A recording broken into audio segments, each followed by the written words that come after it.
எங்க ஏட்டி பாக்யம்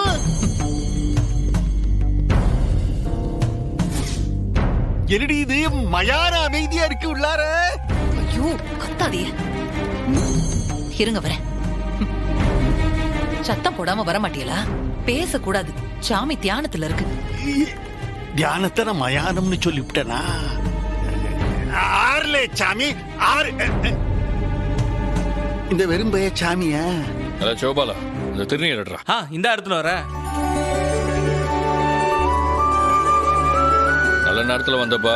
முதல்ல இந்த திருநீர் எடுத்து பூசிக்க. இல்ல சனியா நீயும் பூசிக்க. எனக்கு வேண்டாம், எனக்கு டைரக்டா செந்தூராங்கிட்ட இருந்தே வருது. இந்த பாரு எங்க நெத்தி நிறைய பூசி இருக்க, இன்னும் கேப் இருக்குல்ல. இரு நானே பூசி கொடுத்தேன். நான் தெய்வீகமா தானே இருக்கேன் நானு. தனியா நீ வேணா பூசிக்க வேண்டாம். பூசிக்கல எடுத்துக்க. முருகா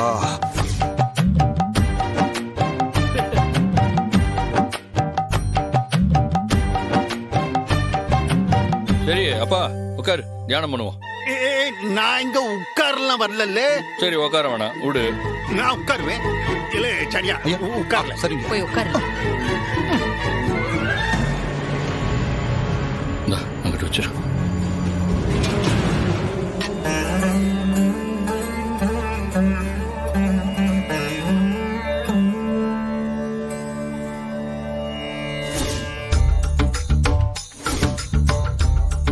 என்னத்த கண்ணை திறந்து பார்த்தா ரொம்ப அமோகமான காட்சியா இருக்கு.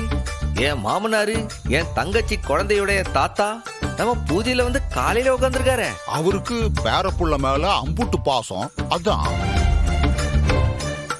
அத்த மாமனாரு காலையிலே வந்து உட்காந்துருக்காருனா சும்மா உட்காந்துருக்க மாட்டாரு. அதுக்கு பின்னாடி ஏதோ ஒரு அர்த்தம் இருக்கும்ல. என்ன சொல்லுத? இப்போ அந்த முருகன் தான் என் மாமனார் அனுப்பியிருக்காரு. இன்னைக்கு அவரும் என்னோட சேர்ந்து என் கூட விரதத்துல பல்லுல பச்சை தண்ணி கூட படாம இருக்க போதாரு பாரு. கூட சனியெல்லாம் இருக்காலாம். யாரு இவரு?